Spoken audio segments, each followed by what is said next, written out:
I, 27 female, feel like an outsider in my family because I don't want kids. Posted by u/lonelyheart27. I grew up in a big, tight-knit family where nearly everyone followed the same path. Meet someone, settle down, have kids, and build a life together.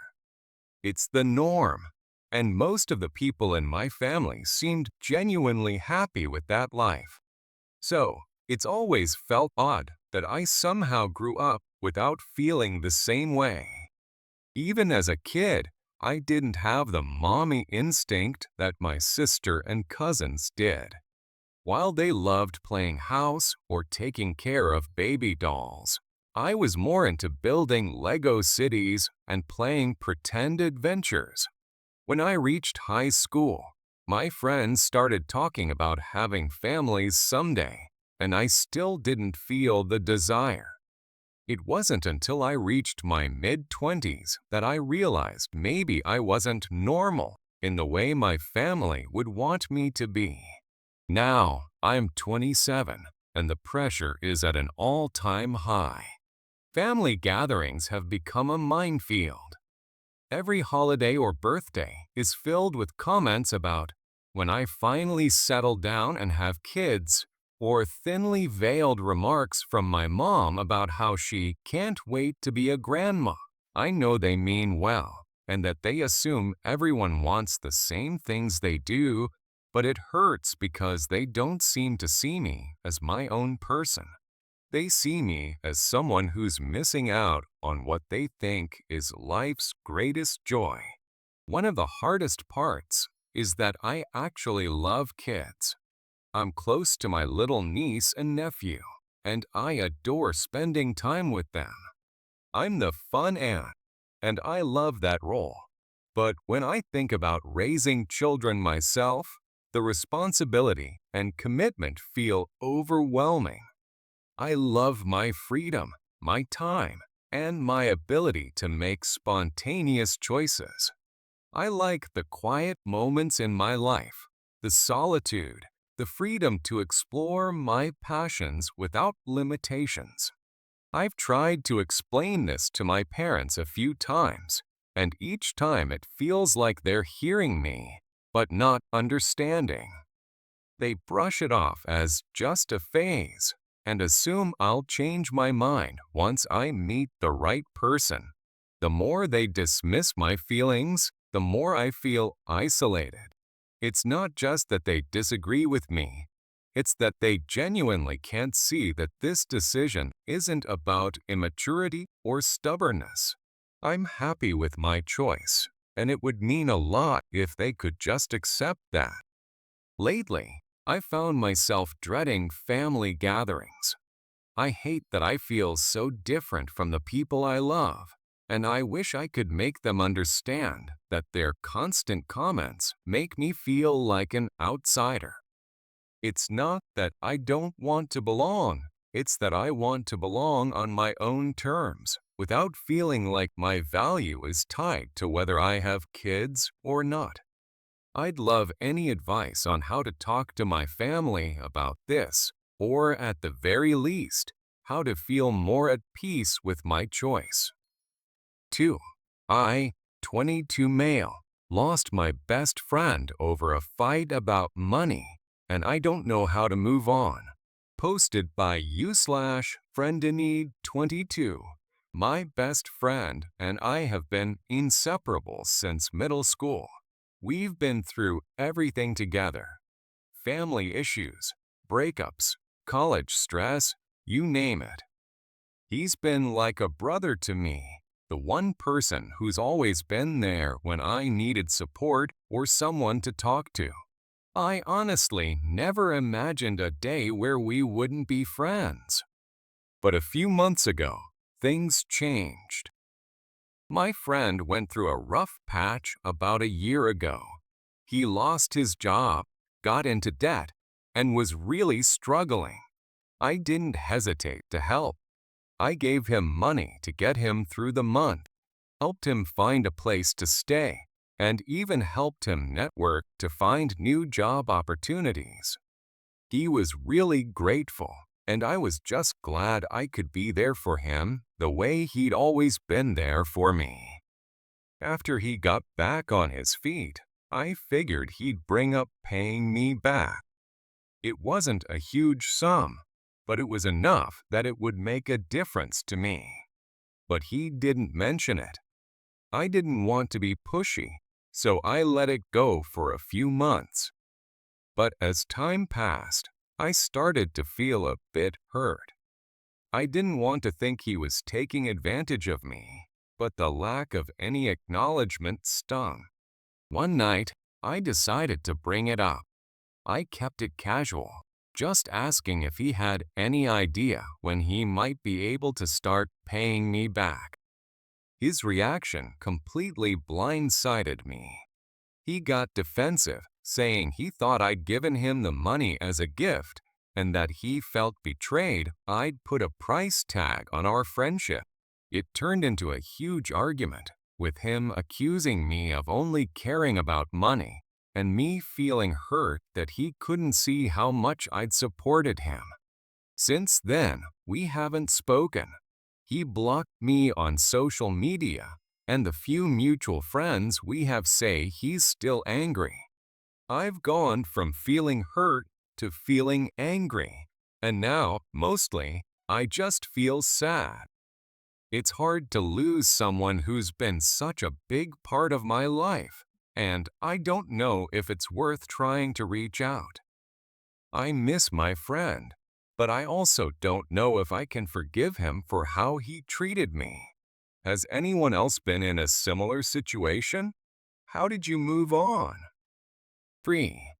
I, 30 female, moved to a new city for my partner, but now I feel completely alone. Posted by /finding myself alone.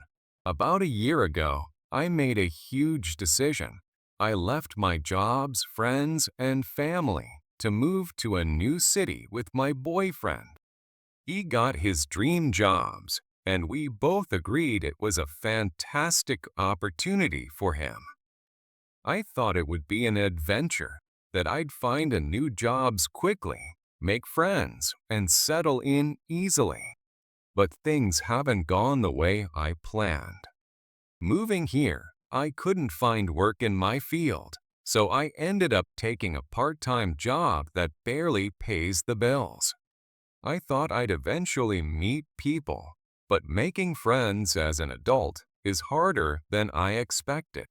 Most days, it feels like I'm just going through the motions, trying to get through my shift and waiting for my boyfriend to come home.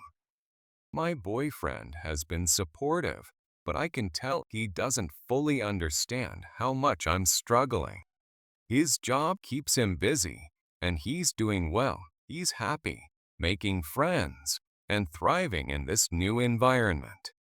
And while I'm genuinely happy for him, I feel like I'm fading into the background of his life. He encourages me to join clubs or pick up hobbies, but everything I try feels forced, like I'm just putting on a brave face. Recently, I've started wondering if I made a mistake moving here. I love him, but I can't shake this feeling of isolation. I'm worried that if I bring up how unhappy I am, it will create tension between us. I don't want him to feel guilty for chasing his dreams, but I also don't want to keep pretending everything's okay. Is it normal to feel this way when you move for someone else's dreams? How do I navigate this without making him feel responsible for my unhappiness? 4. I, 24 male, just found out I'm going to be a dad and I don't feel ready. Posted by you/unexpectedfather24. My girlfriend and I have been dating for almost a year, and we've had a great relationship. We both have careers we're focused on, plans to travel, and a shared vision of building a future together. But last week, Everything changed when she told me she was pregnant. We were both shocked because we'd been careful, but sometimes life doesn't go as planned. At first, I felt numb, like I couldn't process the news. I'd always thought about being a dad someday, but that was in the distant future. Now, it feels like my whole life has been turned upside down, and I'm not sure how to move forward. I'm trying to be supportive because I know this isn't easy for her either. We've talked about what we want to do, and she's made it clear that she wants to keep the baby. I respect her decision, but a part of me feels like I'm being dragged into something I'm not prepared for. I feel guilty for even thinking this way, but I can't shake the feeling of being unprepared and trapped.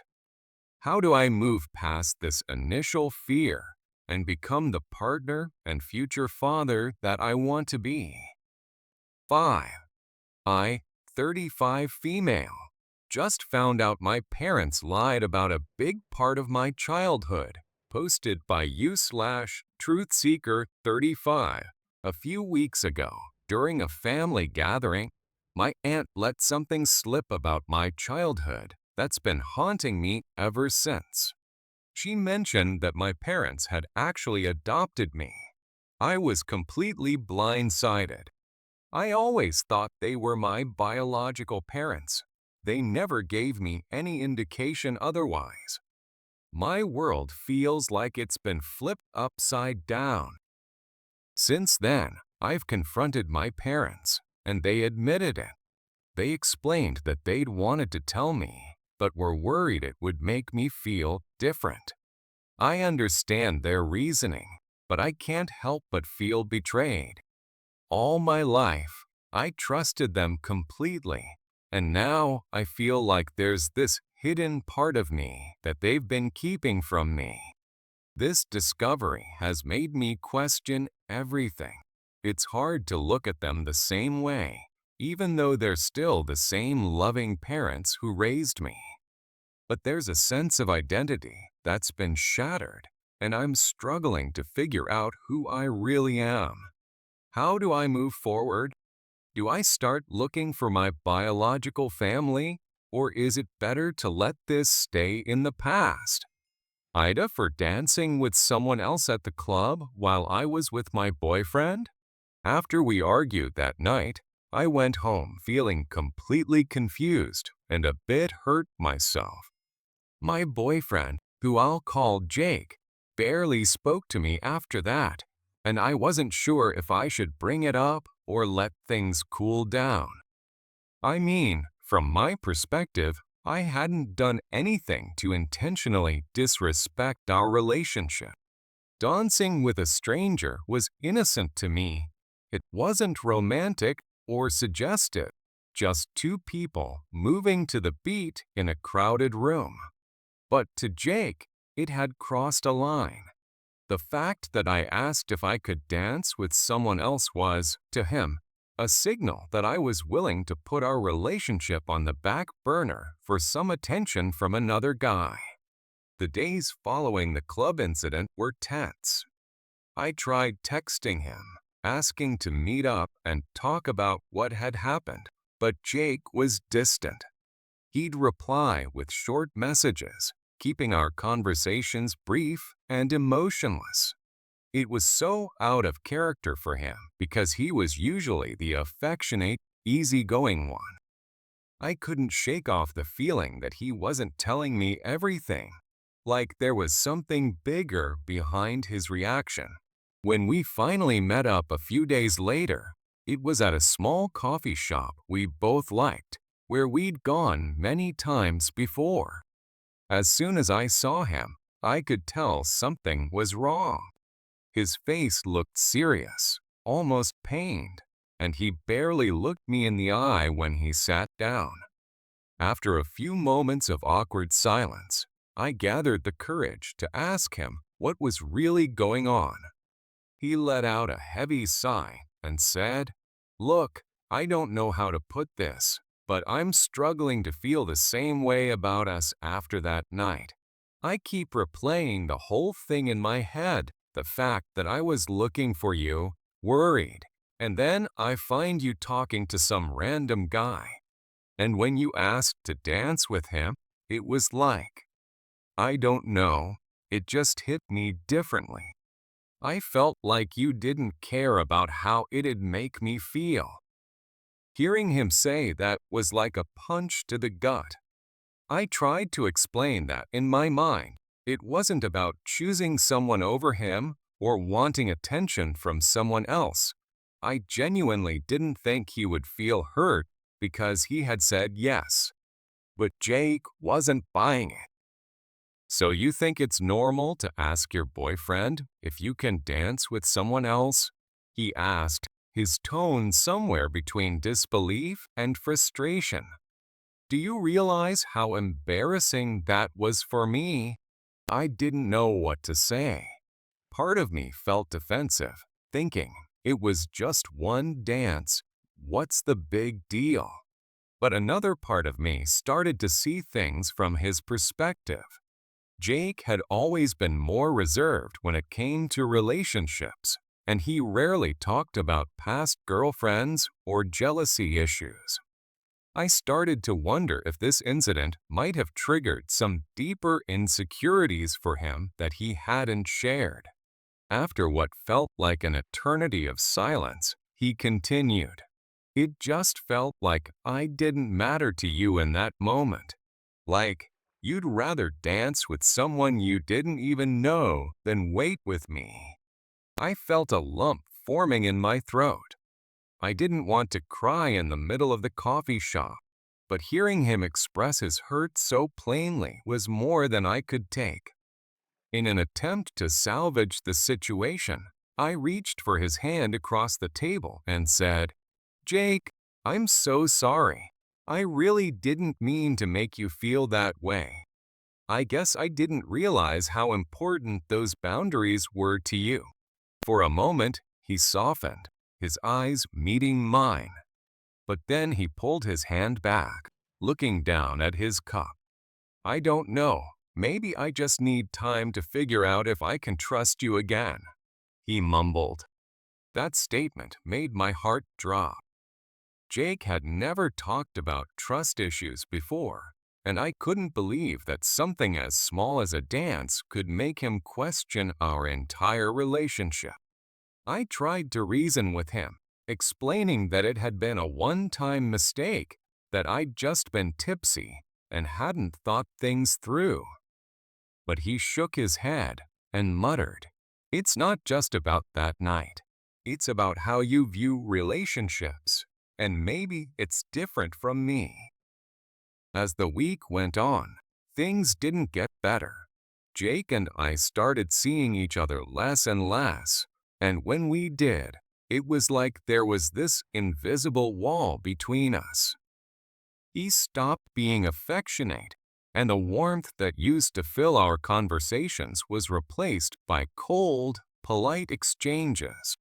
It felt like he was slowly slipping away from me, and I was powerless to stop it. Finally, after another week of barely any contact, Jake asked if we could meet up again. This time, he sounded more serious than before, and I couldn't shake off a sinking feeling that he was going to break up with me. When we met, he was quiet, his face tense, and I could tell he was struggling with his words. "Look, I don't know how to say this," he began, his voice barely above a whisper, "but I feel like I don't know who you are anymore. I thought we were on the same page about what we wanted in this relationship, but after what happened, I'm just not sure if we're right for each other." I felt tears welling up in my eyes, and I tried to keep my voice steady. "Jake, please don't say that. Can't we work through this?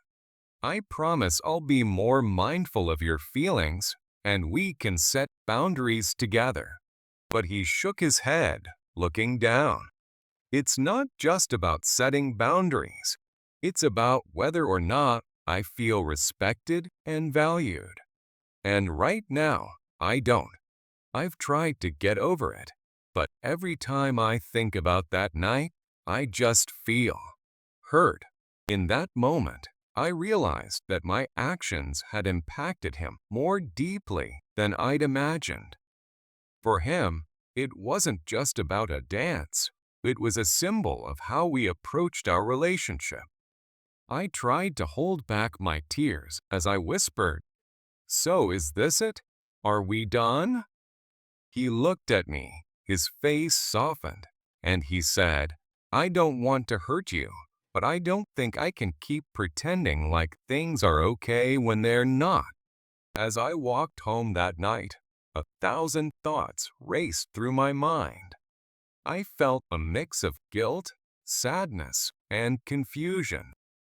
Was I really wrong for thinking a dance was harmless? Or was Jake overreacting? I replayed the entire situation in my mind, questioning every decision I'd made.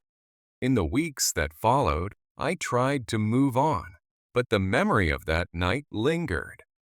Friends offered advice, some saying I'd done nothing wrong, while others suggested I should have been more considerate.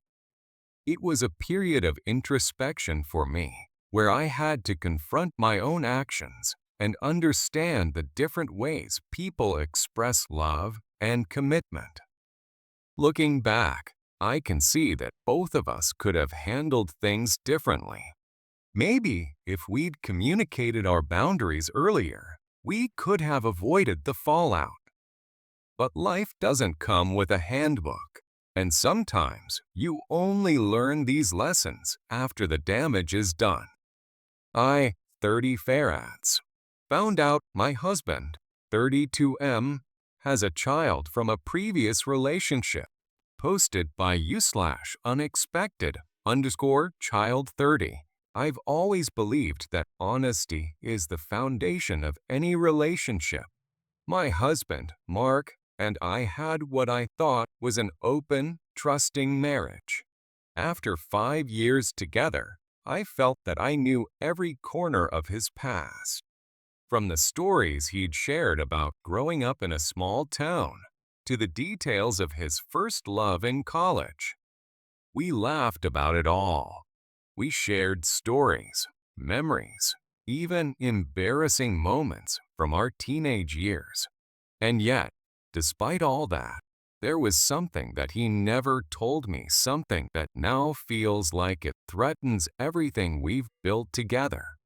It all started 2 weeks ago when I got an anonymous message from a social media account I didn't recognize. It was just a single sentence. "Your husband has a child he never told you about." I stared at it, feeling a range of emotions from disbelief to anger, and finally, a paralyzing sense of doubt. Could it be a prank? Some stranger trying to mess with our lives? I wanted to ignore it, but a part of me couldn't shake the feeling. There was something about the message that felt so intentional. I confronted Mark that evening, not with an accusation, but a plea.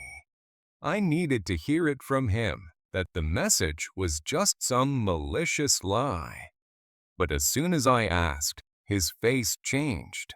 I saw the color drain from his cheeks, his shoulders slumping. He didn't look shocked or confused. He looked defeated.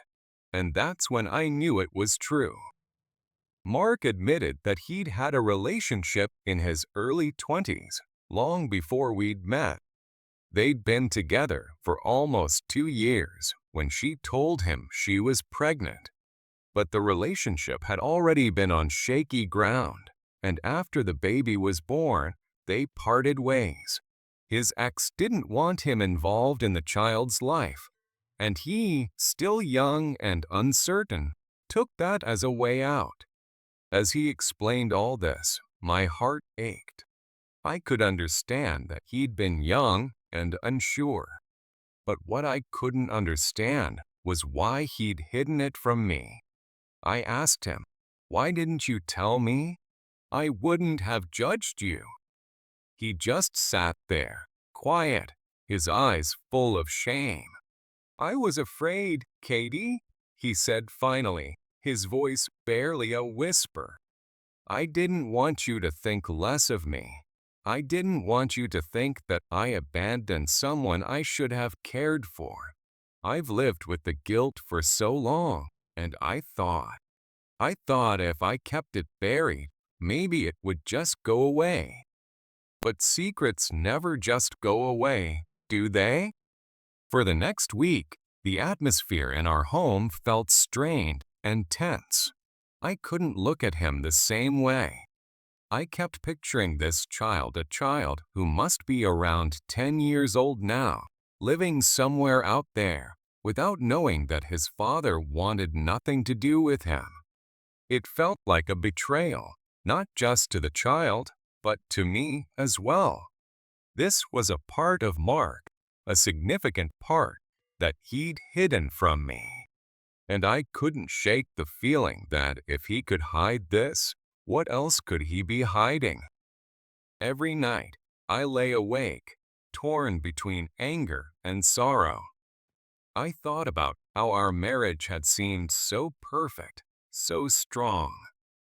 We'd always talked about having children together one day, and now I couldn't see a clear path forward.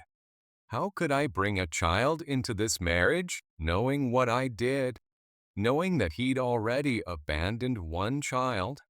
After a week of agonizing silence, I decided I couldn't keep the pain bottled up.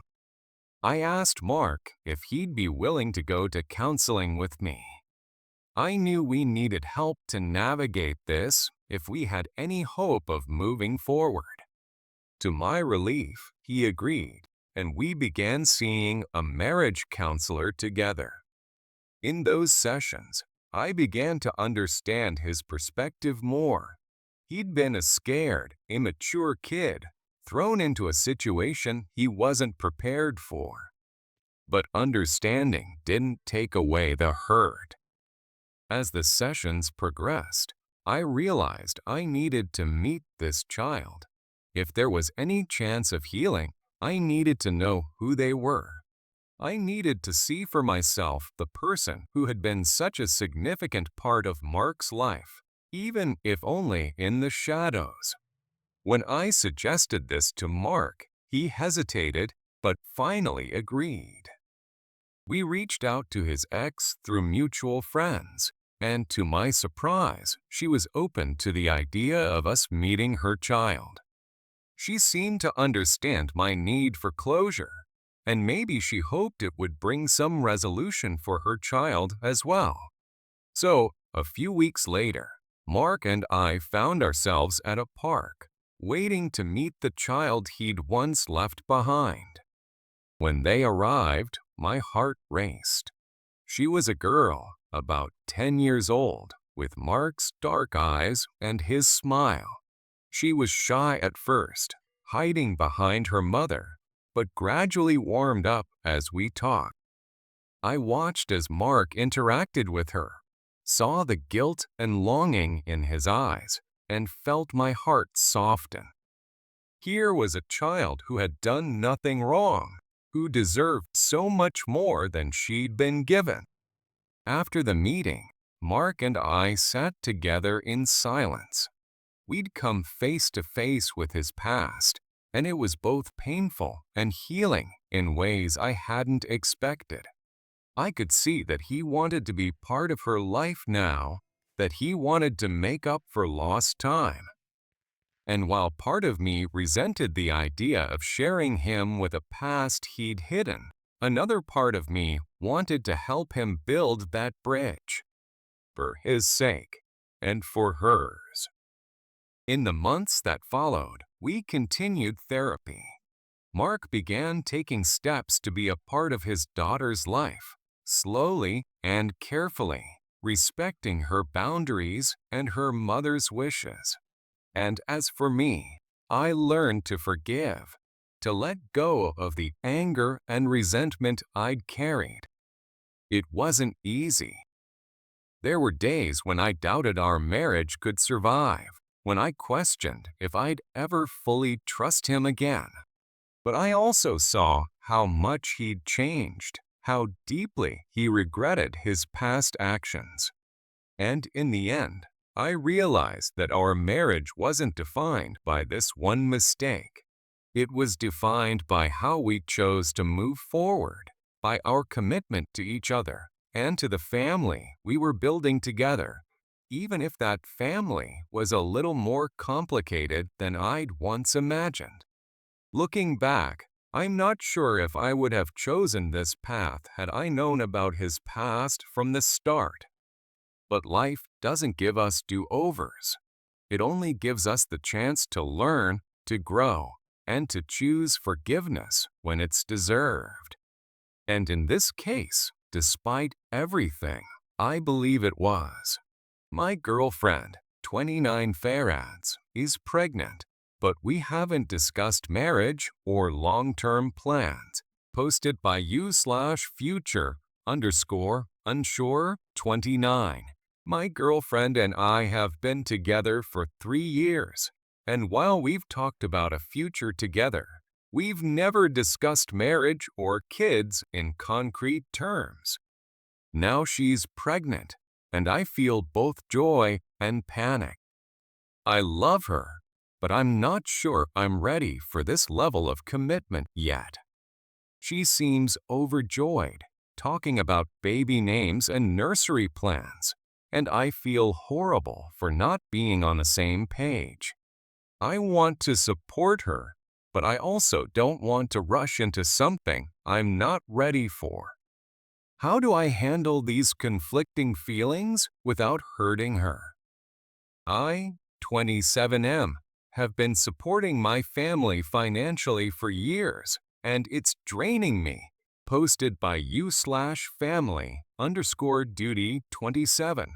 After my father lost his job, I became the main breadwinner for my family. I support my parents, my younger siblings, and sometimes even extended family. I'm proud to help them, but lately it's been taking a toll on me. I'm constantly stressed, and I haven't been able to save anything for my future. I feel trapped. If I stop helping, my family might struggle.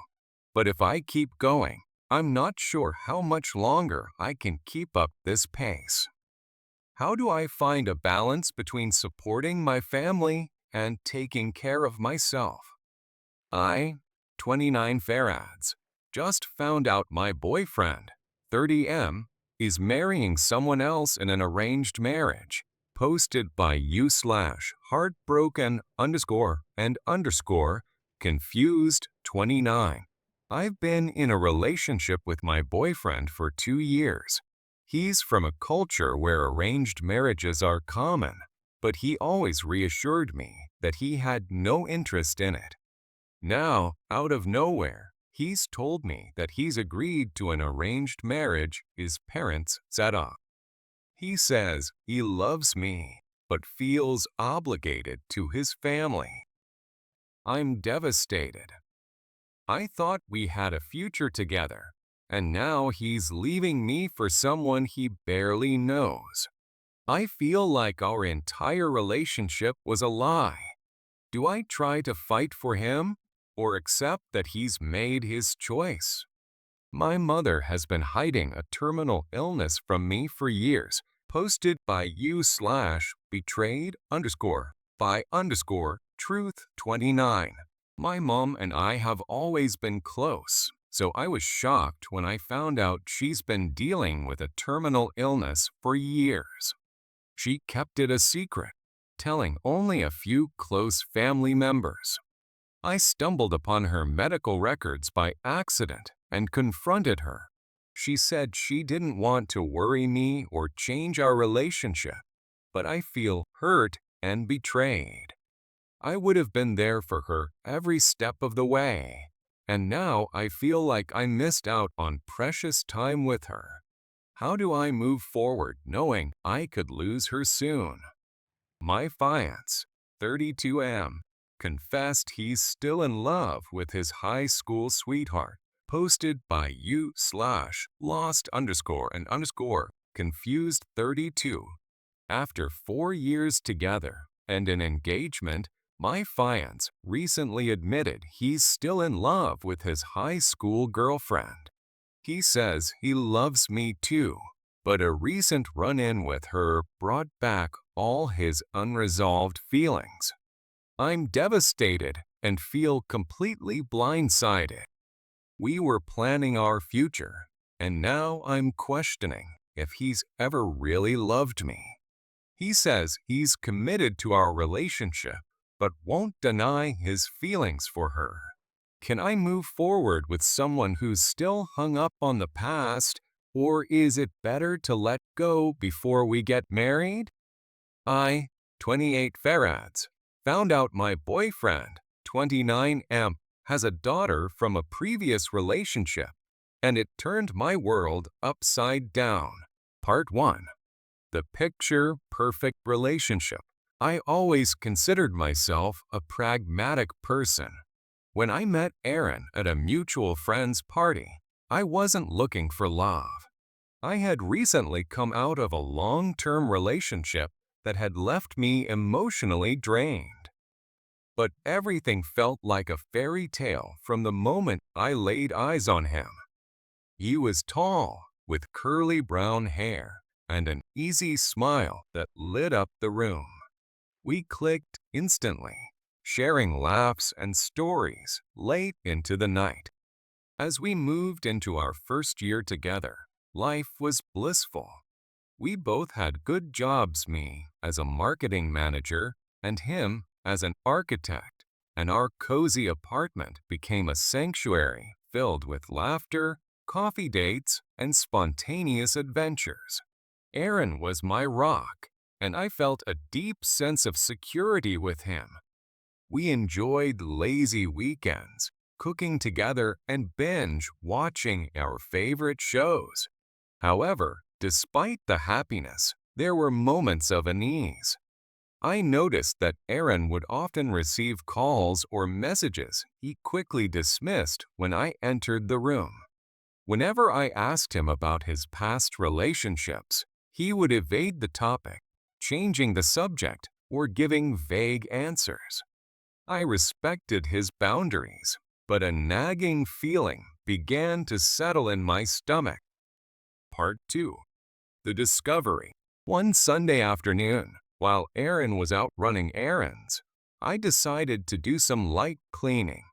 As I straightened up the living room, I stumbled upon a small, hidden drawer in the side table. Curiosity got the better of me, and I opened it. Inside were a few old letters, a small notebook, and a picture of a little girl, maybe 4 or 5 years old, wearing a bright pink dress and holding a teddy bear. My heart raced. The girl looked so happy, and I could tell from the scribbled notes nearby that they were written from her perspective. "I miss you, Daddy. Can we have ice cream next time?" My breath caught in my throat. Who was this little girl?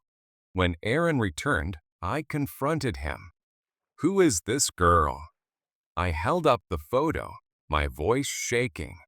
His face went pale. "Emily, I can explain." Part 3. The truth comes out. We sat down, and Aaron finally revealed the truth. Her name is Lily. She's my daughter from a previous relationship. The words felt like a punch to my gut. I struggled to process what he was saying. "You have a daughter? And you never told me?"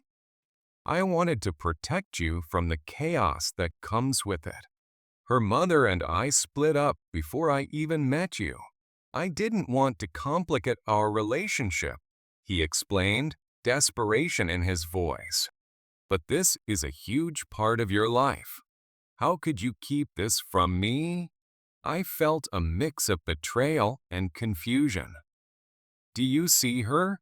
Do you even have a relationship with her? Aaron looked away, his gaze heavy. I try to see her when I can, but her mother and I have a complicated situation. I never wanted you to feel pressured or uncomfortable. Part 4. The emotional turmoil. After our conversation, I felt a whirlwind of emotions. I was angry, heartbroken, and confused.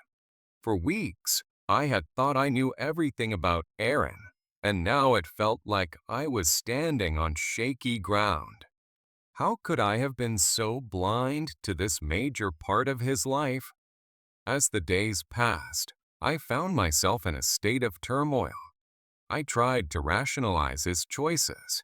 Perhaps he thought he was protecting me, but how could he expect to build a future together without sharing such a crucial piece of himself? I felt an overwhelming need to know more about Lily. I decided to confront my feelings head on. One evening, I asked Aaron if I could meet Lily. He hesitated, clearly caught off guard. Are you sure you want to do that? Yes. If she's a part of your life, then I want to be a part of hers, I replied, my heart racing at the thought of meeting his daughter. Part 5. A new beginning. A few days later, Aaron finally agreed, and we arranged to meet at a local park. As we walked toward the playground, I felt a mix of excitement and anxiety. What would Lily think of me? Would she accept me as part of her father's life? When we arrived, Lily was there, playing on the swings. She looked so much like Aaron, with bright blue eyes and a head full of curly brown hair. My heart softened as I approached, and I could feel Aaron's nervous energy beside me. "Hey, Lily," he called out, and her face lit up at the sound of his voice. She jumped off the swing and ran toward him, wrapping her arms around his waist. "Daddy," she squealed, and the sight was enough to bring tears to my eyes. As they embraced, I felt a wave of warmth wash over me. Maybe this wasn't the chaos I had feared, maybe it was an opportunity for growth. I crouched down to Lily's level, offering her a warm smile. "Hi there, I'm Emily. It's so nice to meet you." Lily looked at me curiously, her innocent eyes assessing me. "Are you going to be my new friend?" Part 6. Building bridges. In that moment, my heart melted. "I would love to be your friend, Lily. Would you like to play together?" The afternoon unfolded beautifully. We played games, shared stories, and even had a picnic that Aaron had prepared. I could see the joy in Lily's eyes as she laughed and ran around, and I realized that she was a wonderful child, innocent and full of life. As the sun began to set, I felt a sense of hope wash over me. I might not have known about Lily before, but I had a chance now to embrace this new reality. I was building a bridge between my life and Aaron's past, and it felt good. Later, as we drove home, Aaron reached for my hand. "Thank you for being so amazing today. I was so scared of how you would react." I smiled, squeezing his hand. "I'm still processing everything, but I want to be part of your life, and Lily's too. Just promise me that you won't keep any more secrets." "I promise," he said, his voice steady. "I love you, Emily." "I love you too, Aaron," I replied, feeling a sense of calm wash over me. Together, we could navigate the complexities of our new reality, and I was ready to embrace the journey ahead. Part 7. The challenges ahead. As time went on, I embraced my role as part of Lily's life. But that didn't mean it was easy. Each interaction brought new challenges and revelations. Aaron's relationship with Lily's mother, Sarah, was fraught with tension. They had ended things on bad terms, and it was clear that unresolved issues lingered between them. I remember one particularly difficult evening when Aaron received a text from Sarah. He went pale as he read it, his expression shifting from surprise to anxiety. "I need to talk to Sarah," he said, his voice low. "What happened?"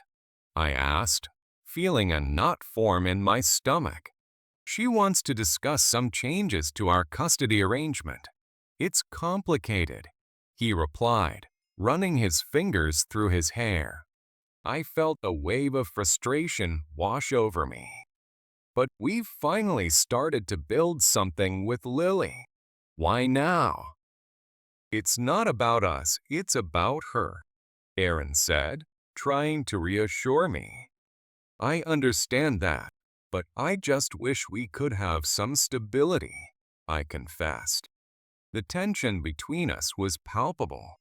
I wanted to support him, but the uncertainties surrounding Lily's custody felt like a storm cloud hanging over our heads.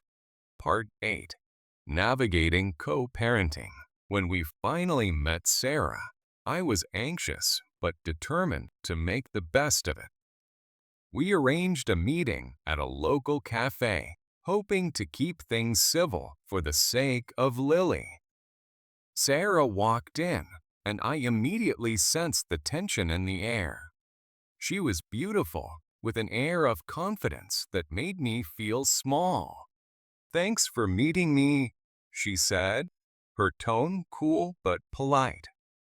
"I want to make sure we're on the same page for Lily." As we discussed the logistics of co-parenting, I could see Aaron's discomfort.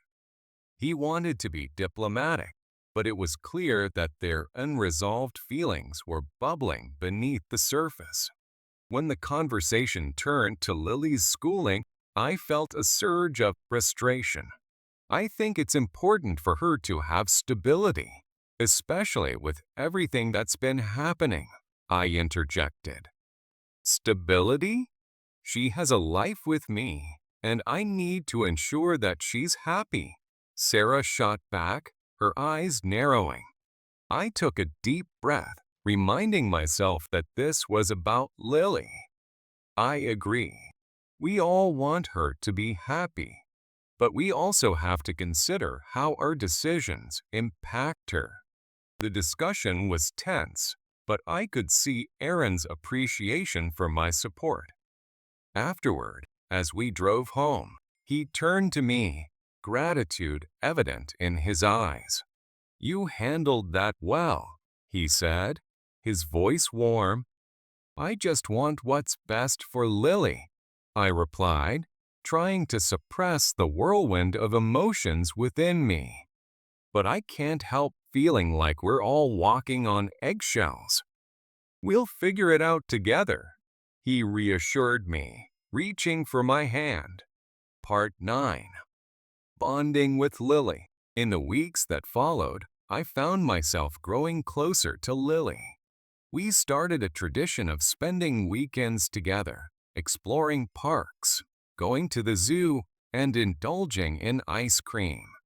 I cherished our time together, feeling a growing sense of attachment to her. One sunny Saturday, as we sat on a picnic blanket, Lily looked up at me with her big blue eyes. "Emily, do you like spending time with me?" My heart swelled. "Of course I do. You're so much fun. I love our adventures together." "Will you be my forever friend?" she asked innocently, her little fingers clutching her teddy bear. I felt a rush of emotion. "I would love that, Lily. I want to be a part of your life for a long time." That day, we painted rocks together, giggling as we splashed each other with paint. In those moments, I realized that despite the complications of co-parenting, I was forging a bond with this sweet little girl, and it felt like magic. Part 10. The complications resurface. Just when I thought things were settling down, the complexities of Aaron's past resurfaced.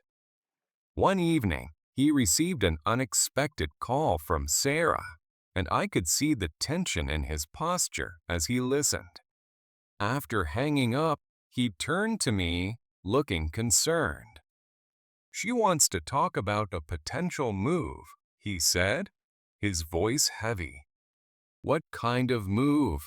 I asked, dread creeping into my voice. "She's considering moving to a different city for a job opportunity," Aaron explained, running a hand through his hair. "It would mean that Lily might have to move away from us." The news hit me like a ton of bricks. But we just started building a life with her. We can't let this happen. "I know," Aaron said, his expression pained. "I need to talk to her about it, but I'm not sure how she'll react."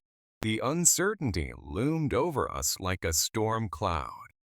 I wanted to be supportive, but I also felt the weight of our budding family slipping through our fingers. The following week, Aaron and I decided to meet with Sarah again.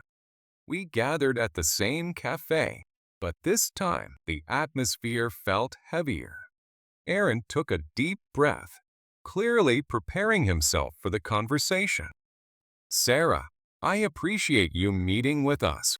We need to talk about Lily's future," he began, his tone serious. "I know, and I've been thinking about it a lot," she replied, crossing her arms defensively. "We both want what's best for her," I chimed in, trying to ease the tension. "But moving away would impact her stability, and she's just started to form a bond with me." Sarah narrowed her eyes at me, clearly unamused. "This isn't about you, it's about what's best for Lily. I need to think about her future too." I felt a pang of frustration, but held my ground. "I understand that, but we need to consider how moving affects her emotionally. She's finally finding her place here." The conversation turned heated, with Aaron trying to mediate between us. I could see the tension between him and Sarah, and I wondered if it would ever fully dissipate. Afterward, as we drove home, I turned to Aaron, my heart heavy. "What if she moves? What will that mean for us?" "I don't know," he replied, his voice laced with uncertainty. "But I'll fight for her. I won't let her go without a fight." Part 12.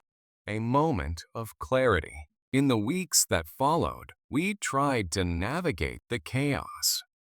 I immersed myself in spending time with Lily, cherishing every moment. We had a sleepover one weekend where we watched movies, made popcorn, and built a fort in the living room. As we snuggled under the blanket, I felt an overwhelming sense of love for her. "Emily, are you going to be my new mommy?" she asked, her voice soft and innocent. The question took me by surprise. "Oh, sweetie, I want to be a big part of your life, but I'm not your mommy," I replied gently. She looked disappointed but nodded, her expression thoughtful. "I like you. Can you stay with us forever?" Tears pricked at my eyes. "I would love that, Lily. I care about you so much."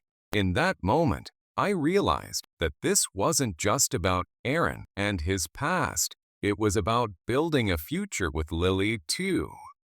I wanted to be there for her, to support her through life's ups and downs. Part 13. The heartfelt conversation. After the sleepover, I knew I needed to talk to Aaron about my feelings. One evening, as we sat on the couch, I took a deep breath, steeling myself. Aaron, I've been thinking a lot about us and our future. He looked at me, curiosity in his eyes. What's on your mind? I want to be more involved in Lily's life. I care about her deeply, and I want to be a stable figure for her, I confessed, my heart racing. Aaron smiled, and I could see the appreciation in his eyes. I'm so glad to hear that. She needs someone like you. But what happens if Sarah moves? I don't want to lose her, I admitted, my voice shaking. I won't let that happen, he promised, determination in his tone. We'll figure it out together. We spent the evening talking about our hopes and fears for the future. I felt a sense of relief knowing we were on the same page and that we could face whatever challenges lay ahead as a team. Part 14. A Ray of Hope. A few weeks later, we received some unexpected news. Aaron had been in regular contact with Sarah about the potential move, and during one of their discussions, she agreed to stay in the area for Lily's sake. When Aaron shared the news with me, I felt a wave of relief wash over me. This is great.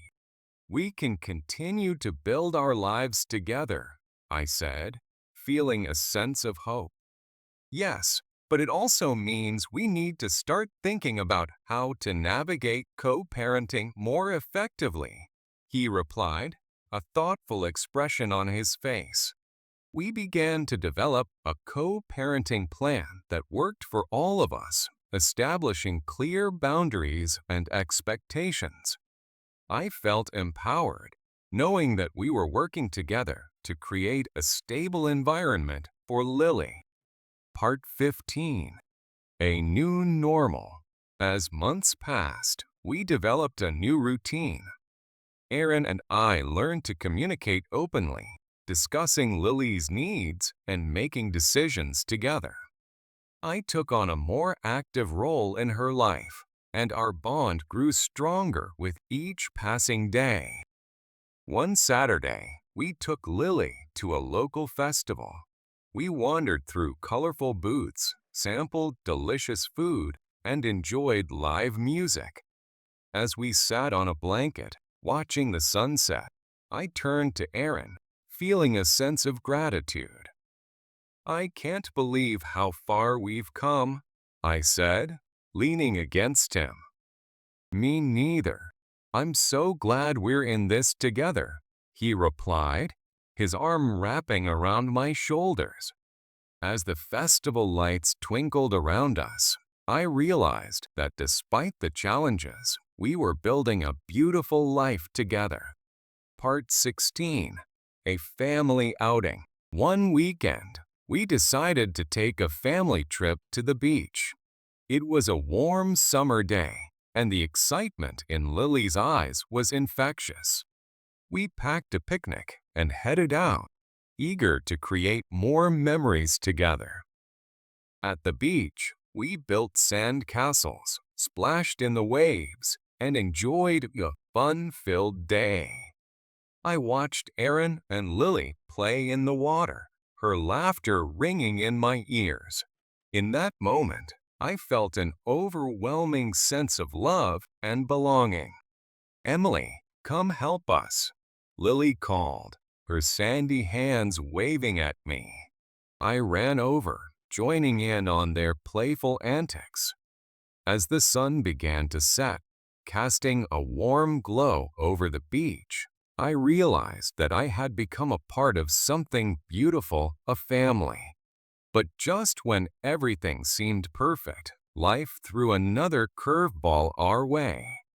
A few weeks after our beach trip, Sarah reached out to discuss a change in their custody arrangement again. I could sense the anxiety in Aaron's voice as he explained the situation to me. She wants to increase her visitation days, and I'm not sure how to respond, he said, Frustration etched on his face. "What do you want to do?" I asked, feeling a knot form in my stomach. "I want to make sure Lily's happiness comes first, but I also don't want to feel like I'm losing her," he admitted, running a hand through his hair. "Maybe we can meet with her and discuss our concerns together," I suggested, hoping to ease some of his worries. Aaron nodded, grateful for my support. That sounds like a good plan. Part 18. The meeting. When we met with Sarah, the conversation was tense but civil. I could see the determination in her eyes as she presented her case for wanting more time with Lily. "I believe it's essential for Lily to spend more time with me," she argued. "I want her to know both of her parents." "We agree with that," Aaron said, his voice steady. "But we also want to ensure that the time she spends with each of us is meaningful," I chimed in. "Lily is still adjusting to everything.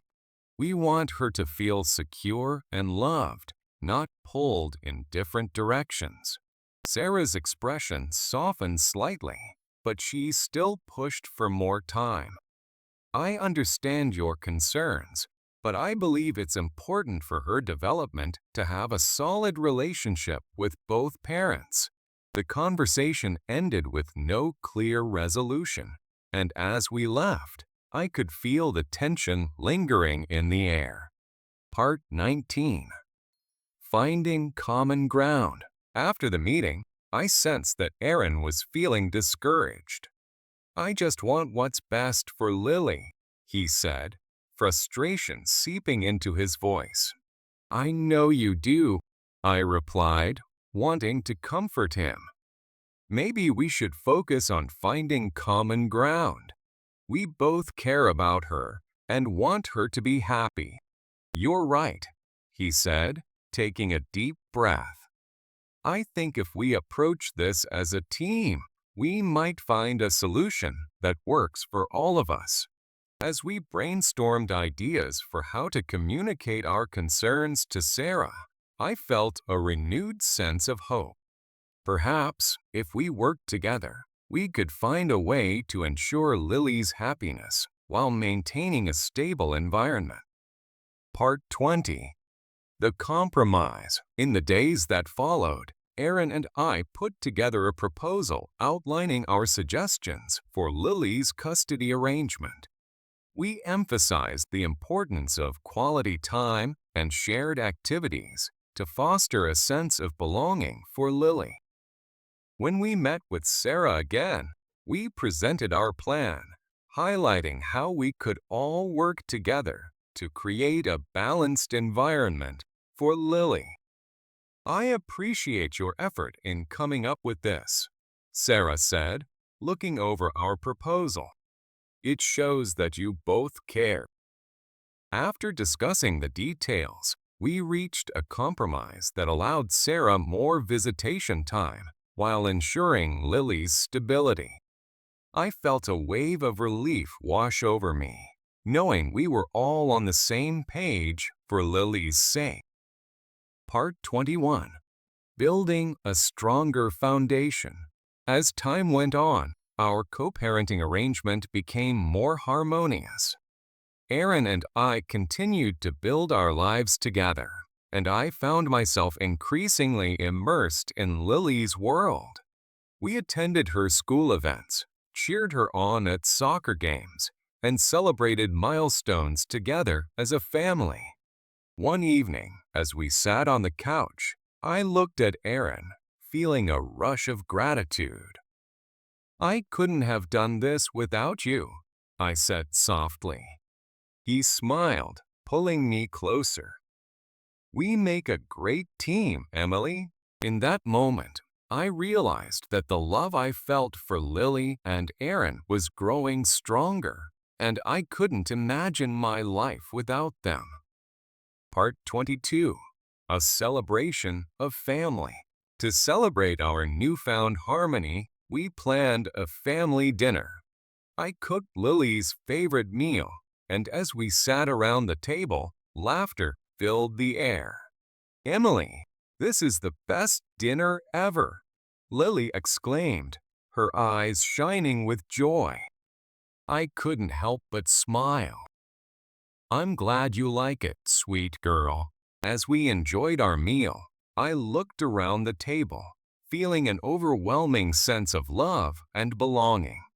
This was my family, and I cherished every moment spent with them. Part 23. Embracing the future. As the seasons changed, so did our family dynamics. I found myself becoming more involved in Lily's life, celebrating birthdays, attending school events, and making new memories together. One day, as we walked in the park, I turned to Lily.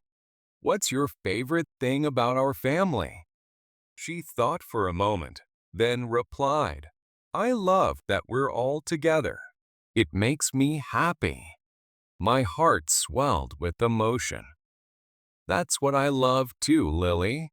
You make our family complete." In that moment, I knew that despite the challenges we had faced, we had created something beautiful. We were a family, bonded by love and resilience. Part 24. A new adventure. As summer approached, we decided to take a family trip to a nearby amusement park. The excitement in the air was palpable as we rode roller coasters, played games, and indulged in cotton candy.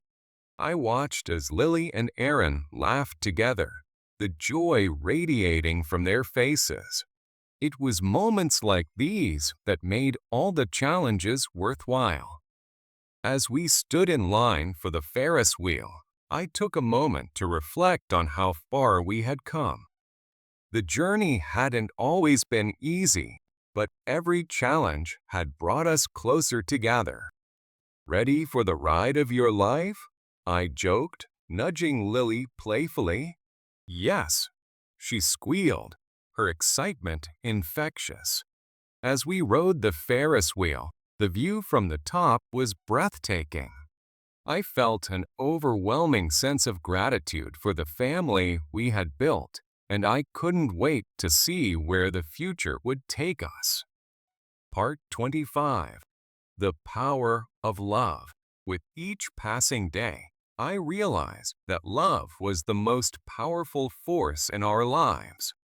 It was love that brought Aaron and me together, love that connected us to Lily, and love that helped us navigate the challenges we faced. As we settled into our new normal, I felt hopeful about what lay ahead.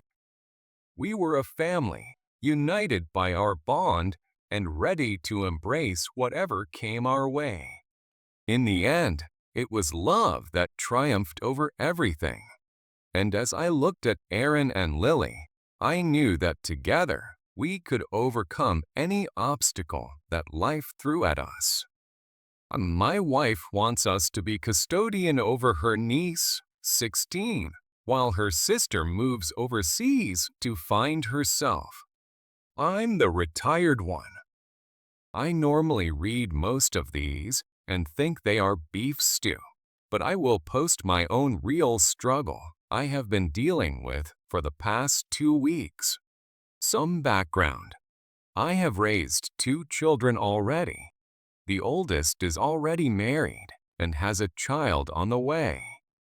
The youngest has a full-time career and is in a serious relationship. This is my second marriage. My wife is 13 years younger than I am, and she is the mother to my youngest child. My wife is extremely close with her family, whereas I am not. My family is quite a distance away, whereas my wife's family is all local. My wife's sister is 35 years old and recently separated. She was with her husband for about 14 years, and he is the father of their one child, who is almost 16. Upon separation, The soon-to-ex-husband went across the country to Seattle, where he met a new woman, and they live in a small apartment. My wife's sister and child remained back near us. My wife's sister has now decided that she wants to go teach English as a second language in Poland to re-find herself.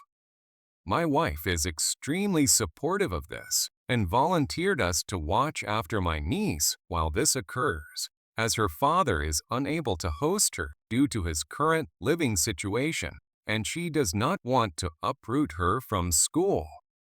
My wife's sister has dual citizenship, so she can stay there for an extended amount of time if she decides to.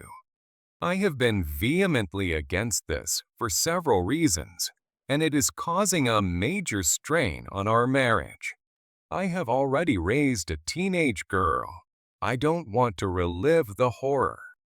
I additionally am just recently retired after working nearly 30 years straight, and as much as I want to stay active, I do not want to be the chauffeur or liability chauffeur for various sporting events that my niece participates in. I spoke with my niece about this, obviously not expressing my concerns or disdain for the idea, and she just wants to stay local and be with her friends. As much as I want this for her, I do not want to be the host of this. My wife says I'm being an asterisk hole, as do her other siblings who all suddenly have excuses. My niece is a good kid, and I am not worried about any issues per se. I am just not a fan of someone abandoning their responsibility to go play overseas. AITA. Edit. Well, this blew up more than expected. For those calling me an off for the teenage daughter comment, it was a joke. As I stated in a comment, my son was worst. Also a joke. My attempt at being shifty by changing a few things to remain incognito did not go so well, and this was found by an old coworker who knew the situation and forwarded it up the chain till it hit the wife. My wife, Sil, I like this abbreviation, niece, and I just had a nice FaceTime conversation in which it was decided it would be best for her to finish school before her mother explores her other goals. Sil acknowledged it was not the right time, and she was being rash. I acknowledged, even though the popular opinion is me not being the awe. My response to my wife has been very ahish, and I recognize that. 30-ish years of work has made me exceptionally standoff/dickish, and I am recognizing that and working on it. Some of your comments were very helpful, so thank you, strangers. But Mike, you're a dick. Ida, for accidentally embarrassing my girlfriend? So, Friday night, my girlfriend, 18 Farads, and I, 18M, went to a party hosted by one of her friends. It was a pretty laid-back gathering, lots of mutual friends, people just hanging out and catching up. I figured it would be a good chance to relax, see some buddies, and let loose a little. At one point, I was talking with a couple of my close friends, and, as friends do, we got on the topic of relationships. I'll admit, I was feeling a little frustrated lately. I let it slip that Michaela seemed to be looking for reasons to argue lately. I said she had been picking at small things like my choice of clothes not being nice-looking enough, that I didn't seem invested enough in our future, and that I wasn't being romantic enough. It's not like I said anything super bad. It just felt like every day there was a new issue. My friends mostly just nodded along, sharing some of their own experiences. It was a casual, friendly vent session. Nothing serious, and certainly not meant to paint Michaela in a bad light. I didn't think it was a big deal. It was just a little frustration I needed to let out. But apparently, word spread quickly. About 45 minutes later, Michaela pulled me aside, looking pretty hurt and upset.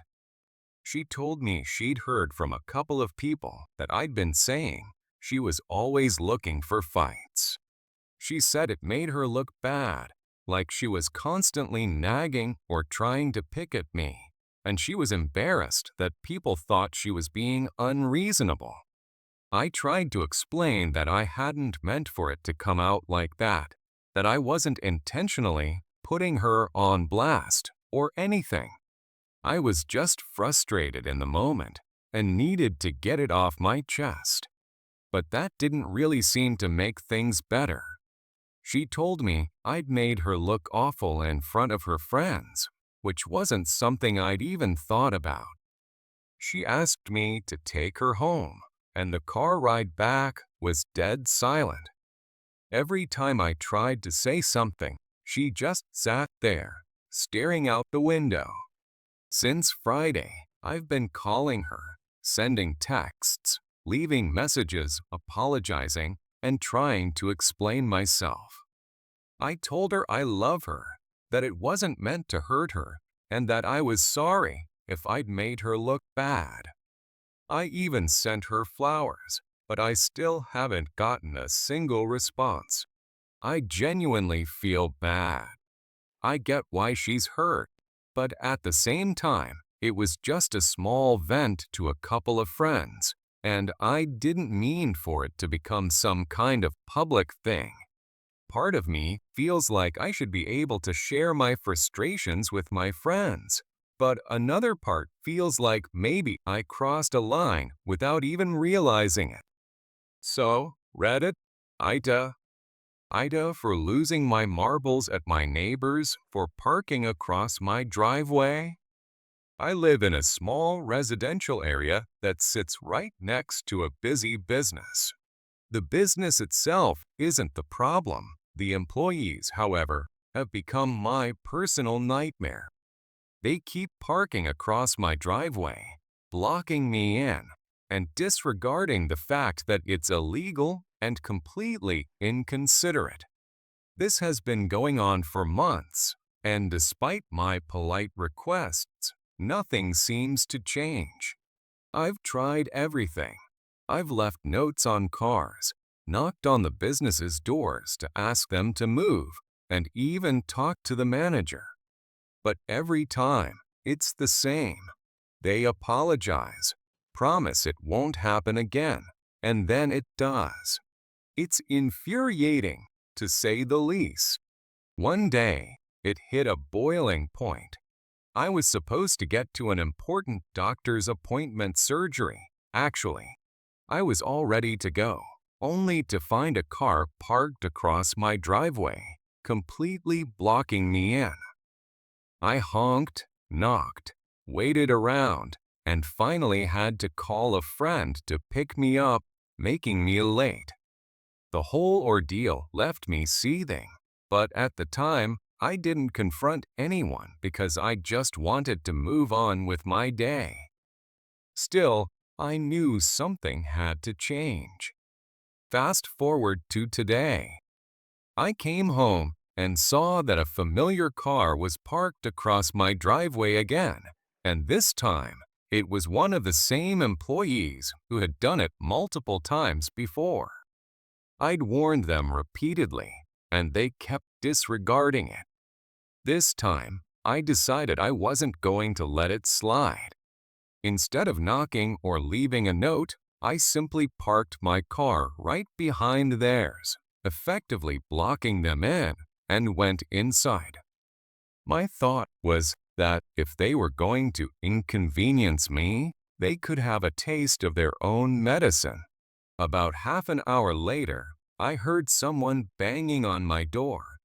I opened it to find the owner of the car, an employee I'd spoken to several times about this exact issue, looking furious. They yelled about how I was trapping them and how it was unbelievably rude of me to park them in. At that point, all my patience was gone, and I lost it. I told them off, saying it was illegal and disrespectful to park across my driveway, especially since they'd been warned multiple times. I said I'd had enough of their excuses and would be calling the police. They were stunned, and that's when the real insults started. They called me the meanest homeowner on the street and a grumpy old neighbor with nothing better to do. That struck a nerve because, honestly, I'm not the type to blow up at people like this. But they had been blocking me in for months, causing countless issues, and were now acting as if I was the unreasonable one. So I did call the police, and they eventually came out to address the situation. The police gave the employee a citation for illegal parking and noted that they'd been informed of the issue multiple times by me, which made it all the more egregious. And I went a step further. I called the business's CEO to make a formal complaint about the ongoing disrespect from their employees, explaining how it was affecting my daily life. Since then, some of my neighbors have said I went overboard and could have handled it differently, even though they understand the frustration. Some suggested I should have just left another note or tried to ignore it, and others said I was well within my rights to put my foot down. I get that I might have overreacted, but this has been building up for so long that I finally snapped. So Reddit, AITA for losing my marbles at my neighbors and escalating this. Or should I have continued to be the bigger person and ignored it?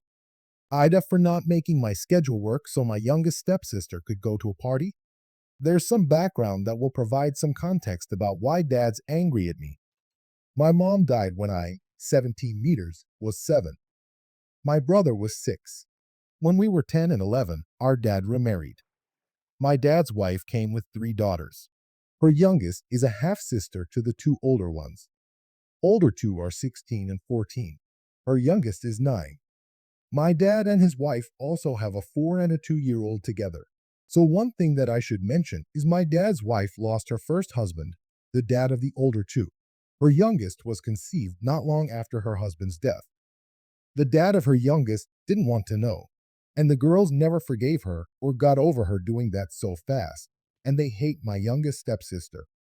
My brother and I don't hate anyone, but being honest, I see him differently to the steps and halves. I love my brother. I'd say he's my real sibling, while the others are steps and halves.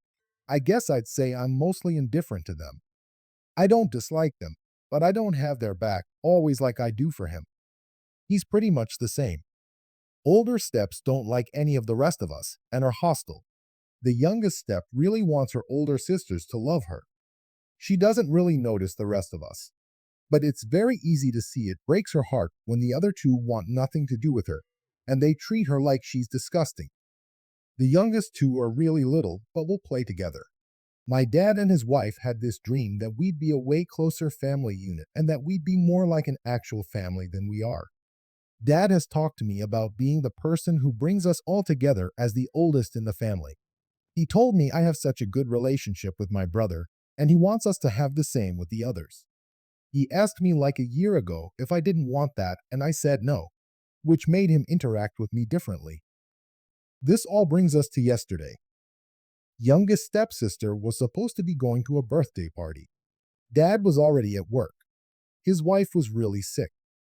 I had work too, but in the past I called and said I'd be late to do something for my brother. My boss is cool with stuff like that. Oldest stepsister was going to a friend's house and was passing the house the party was at, but she refused to take youngest stepsister. She left while her mom was trying to get her to take her.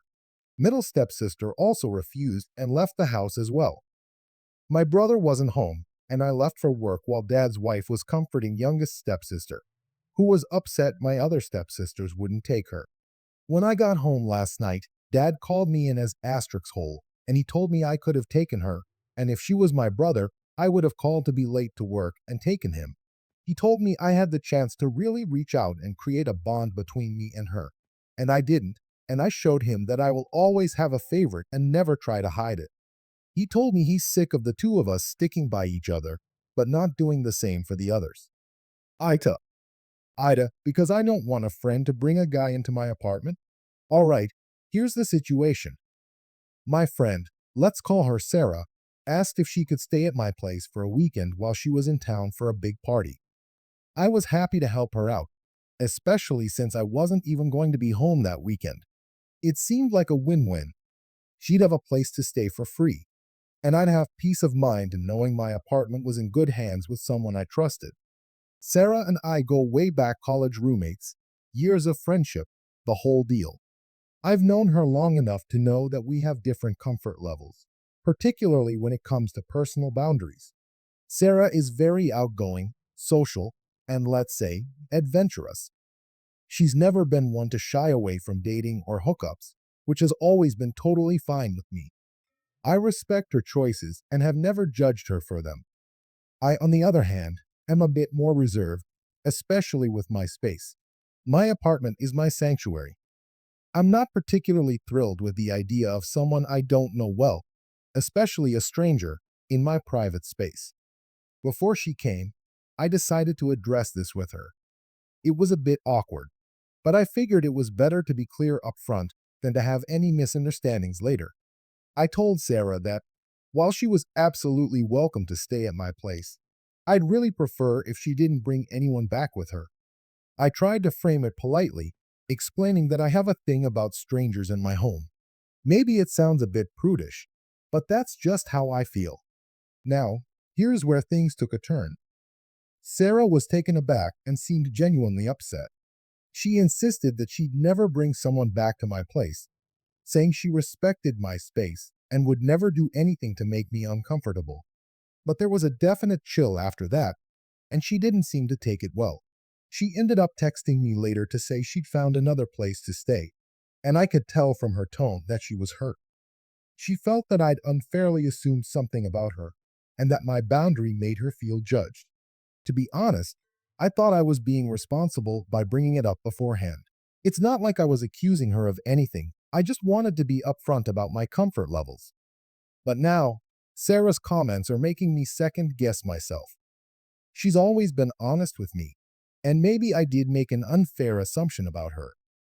When I think back on how the conversation went down, I start to wonder if I should have worded things differently. Maybe my delivery came across as a bit harsh or mistrustful. The conversation had gone something like this. I'd said, "Hey, just a small thing, I'm totally okay with you staying here. But if you could, just please don't bring any guys back to the apartment." She'd looked a little taken aback, like the thought hadn't even crossed her mind. "Why would you even think that I'd do that?" She'd replied, a bit defensively. I know, I'd said quickly, trying to smooth things over. "It's just that. I know you're social and might meet people at the party. And well, I'm just kind of protective of my space." "Protective of your space?" she repeated, almost like she was testing the words out. "I get it. But it feels like you think I'd just pick up some random guy and bring him back to your place." I remember feeling a bit uncomfortable at that point, not wanting to come off as accusatory. "No, it's not like that, I promise," I'd assured her. "It's just a personal thing. My apartment feels kind of private, you know? It's where I feel most comfortable, and I'm just not used to people I don't know being here." She nodded, but I could tell she wasn't really convinced. She'd muttered something about not being a teenager anymore and having some self-respect, and it stung a little because I'd never intended to imply anything like that. I knew I was walking a fine line, trying to balance my boundary with her autonomy, and I could tell she was feeling judged. After that conversation, things felt strained. She didn't text me as much, and I could sense that she was hurt. A few days later, she let me know she'd found another place to stay. Her message was polite but distant. "Thanks for the offer, but I found somewhere else. I'll catch you when you're back in town." It's been a few days since then, and I can't shake this nagging feeling that maybe I handled it all wrong. I really didn't mean to hurt Sarah or make her feel judged. She's my friend, and I value her, quirks and all. But I also feel that it's my apartment, my space, and I have a right to set my own boundaries in it. In hindsight, maybe I could have approached it differently. I could have just trusted her to be respectful without explicitly mentioning my no guys rule. But at the same time, I don't think it's unreasonable to feel uncomfortable with the idea of someone I don't know in my home. I'd never judge Sarah for how she lives her life. I just want to feel at ease in my own space. Now I'm left wondering if I owe her an apology or if I just need to give it time. I don't want to lose a friend over something like this, but I also don't want to feel guilty for having a boundary. Looking back on everything, I think part of the issue is that Sarah and I are just so different. She's always been more carefree, and I've always been more private. Maybe I should have considered that when we had the conversation. Friends should be able to have boundaries without feeling like it's an attack on their character. But maybe I didn't approach it in the best way. At the same time, I can't help but feel a little frustrated. Sarah's reaction makes me wonder if she really respects my comfort in the same way I respect her lifestyle. If the roles were reversed, I'd like to think I'd respect her wishes without getting upset. But maybe that's easier said than done. So Reddit, AITA here? Am I the bad friend for setting a boundary in my own apartment? Should I have trusted Sarah without saying anything? Or was it fair of me to want clear expectations in place? I genuinely want to know if I handled this wrong, especially if it means saving a friendship that's important to me. Ida for refusing to let my mother-in-law redecorate our nursery? The title says it all. Ida for refusing to let my mother-in-law redecorate our nursery? And believe me, this question barely scratches the surface of the whole ordeal. I never thought setting up a nursery would turn into such a battleground, but here we are. So, here's some background. I'm 26 years old, 32 weeks pregnant, and expecting my first child with my husband, Felix, 27. We've been beyond excited, getting everything ready, and it's been an overall positive experience. Well, aside from one aspect, my mother-in-law, Mill. Felix and I have had a vision for this nursery since we found out we were expecting, and thankfully, with him being a builder, it's been relatively easy for us to make that vision a reality. We're going for a peaceful, minimalist vibe with soft colors and practical furnishings, which has been great, except for my Mill's constant interventions. To be fair, my Mill has always been a bit overbearing. In the past, I've managed to avoid direct confrontations with her by letting Felix handle things. But ever since we shared the pregnancy news, her meddling has reached new heights. She's over at our house all the time now, bringing her helpful suggestions that are actually just demands for how things should be done. She's also decided she needs to monitor me, apparently for the baby's sake. Not once, not twice, but many times, she's commented on my appearance. Just the other day, she gave me one of her classic motherly remarks. You should lose some weight. It's not healthy for the baby. I think it's worth mentioning that she knows I've struggled with anorexia in the past, so hearing her say this feels particularly cruel. For the record, I'm at a healthy weight, as confirmed by my doctor, but her comments have gotten under my skin. With each unannounced visit, she started feeling more entitled to help with the nursery. It started with small things, like commenting on the color scheme. Why don't you use brighter colors? She'd say, even though we'd chosen muted tones for a calming vibe. I thought I could just smile and nod, but it quickly escalated. A few weeks ago, she came over with an IKEA bag filled with random decorations, toys, and baby things. Now, I appreciate a thoughtful gift as much as the next person, but none of the items matched our nursery's theme, nor did they align with the safe, practical choices we'd made. There was a throw pillow with a big, sparkly owl on it, some fairy lights, and a large, stuffed giraffe that honestly looked like it was from another era. But I figured, hey, it's harmless. I thanked her and even placed some of the things in the room temporarily. I wanted to show her I wasn't dismissive and that I appreciated the gesture. But this was just the beginning. It's gotten to the point where she'll come over, wander into the nursery, and start rearranging things without asking. She has her own ideas of where the crib should go, where the changing table should be, and even how the toys should be arranged. I kept my mouth shut about it for a while, thinking that as long as she wasn't moving anything critical, it wouldn't hurt. However, the frustration was building up. It felt like my opinions and plans for this space didn't matter. Yesterday, she came over unannounced again. I'd been up all night with work, feeling exhausted, and definitely not in the mood to host anyone. She walks in, takes one look at me in my joggers, and has the audacity to say, "Really? Joggers?" Thank God Felix isn't here to see this. My patience was already wearing thin, but I still tried to let it go.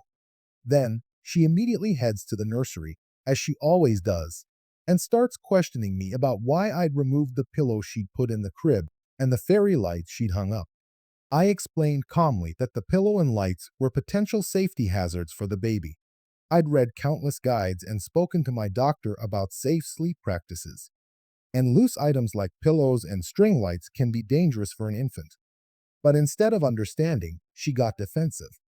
She hit me with the classic, "Well, I raised 3 kids just fine, and they're all healthy. You young moms these days are just too overprotective." Then she followed up with, "You're really not going to be a good mother at this rate." That was it. I felt this surge of emotion. Maybe it was the pregnancy hormones. Maybe it was the lack of sleep. Or maybe I'd finally just had enough. I told her to get out of the house. I wasn't yelling, but my voice was firm. I think she was so shocked that she actually left without much protest, but not without giving me a look like I'd slapped her across the face. When Felix came home, I told him everything. He's incredibly supportive and reassured me that I wasn't overreacting, but I could tell he was torn because he doesn't like confrontation, especially with his mom. He promised to talk to her about boundaries and explained that he'd make it clear she shouldn't be rearranging anything or coming over unannounced. Still, I felt uneasy. I hate conflict, especially with family, and the last thing I want is to put Felix in a difficult position. I started second guessing myself. Maybe I'd overreacted. Maybe I should have been more patient with her and tried explaining things differently. I know she's excited about her first grandchild, and I don't want to take that away from her. But at the same time, I can't ignore the way she's crossed so many lines. Her actions made me feel like I wasn't capable of setting up my own child's nursery. And those comments about my weight and appearance? They're not just harmless remarks, they're reminders of a painful part of my past. And they're honestly just mean. So, Reddit, AITA here. Am I being unreasonable for setting boundaries with my mother in law? Or do you think her actions cross the line? I feel stuck between wanting to stand my ground for my own mental health and not wanting to cause unnecessary family drama. Any advice on how to navigate this would be greatly appreciated, especially if anyone has dealt with overbearing family members during pregnancy. So, here's the situation that's currently causing me to question whether I'm being a huge jerk or just upholding a boundary. I have one non negotiable when it comes to household responsibilities, and that's dealing with puke. I'll spare you the gory details, but basically, it's my biggest weakness. It doesn't matter whose it is or where it is. The second I smell it or even see it, I immediately feel the urge to puke myself. My wife is fully aware of this and has been since we first started dating. Usually, this isn't an issue because she very rarely drinks enough to get herself sick. We might go out a few times a year, and she'll have a glass or two of wine, but that's usually her limit. However, last night was one of those rare exceptions. We went to a Halloween party hosted by some friends of ours, and I was the designated driver for the night. My wife decided to really let loose and enjoy herself, which was totally fine with me.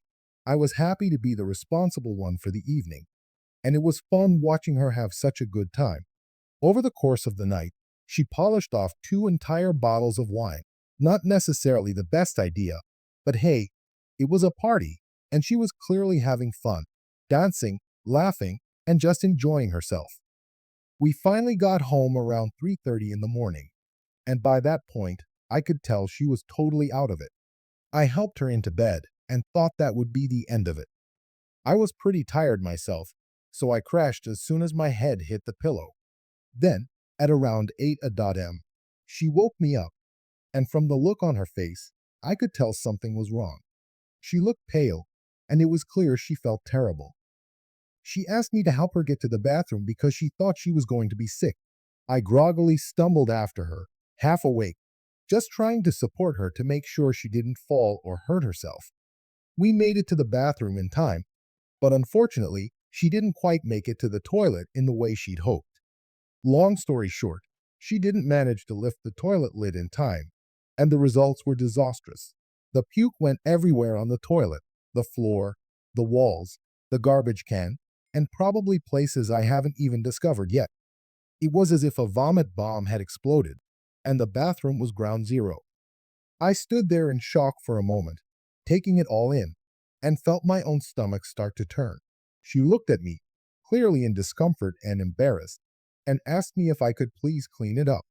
Now, I know that sounds like a simple request, but remember, puke is my absolute nemesis. Just the thought of getting on my hands and knees and scrubbing it up made me want to gag. I took a deep breath and told her that I really couldn't handle it. She looked a little hurt, but I figured she understood. I mean, it's been my one deal breaker from day one, and I thought she'd realize how difficult that would be for me. She didn't argue. She just shut the bathroom door and wandered off to the couch, muttering something under her breath that I couldn't quite catch. She's been trying to sleep off her hangover ever since, though she wakes up every hour or so to be sick again. I've been taking care of her in other ways, making sure she has water, grabbing her ginger ale, and even running out to the pharmacy to get her electrolyte powders and Pepto. I want to make her as comfortable as possible, and I do feel genuinely bad that she's feeling so awful. But every time I think about going in to clean that bathroom, I can't do it. The bathroom door is shut, and the mess is still there, untouched. Part of me feels guilty every time I walk past it because I know she probably feels terrible. And here I am, refusing to do the one thing that would really help her out. But at the same time, I just feel like I physically can't. I know some people can push through things that make them uncomfortable, but this is one of those things that I can't seem to get past. Here's the kicker. I'm starting to question if I'm actually being an unreasonable jerk by refusing to clean it up. She rarely drinks like this, and it's not like she got sick on purpose. I know she didn't plan to vomit everywhere and would probably prefer that none of this had happened.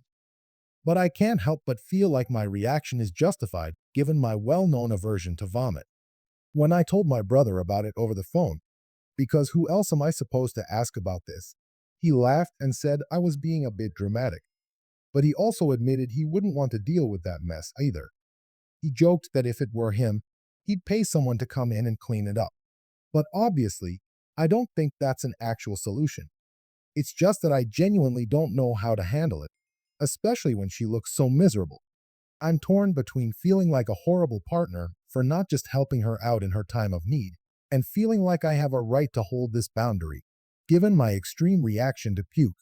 I've been doing everything else I can think of to make up for it. But at this point, she's still half-heartedly ignoring me from the couch, and I can't tell if she's really mad or just embarrassed. So, AITA for refusing to clean up my wife's puke? Should I just suck it up, put on a mask, and get it over with? Or am I justified in holding my ground on this one? AITA for volunteering to help with my stepsisters for the wrong reasons. So, let me give you some background. My dad married my stepmother 6 years ago, and at that time, my stepsisters were just toddlers 2 and 3 years old. Their biological dad was completely out of the picture, and my family dynamic changed pretty significantly when my dad remarried.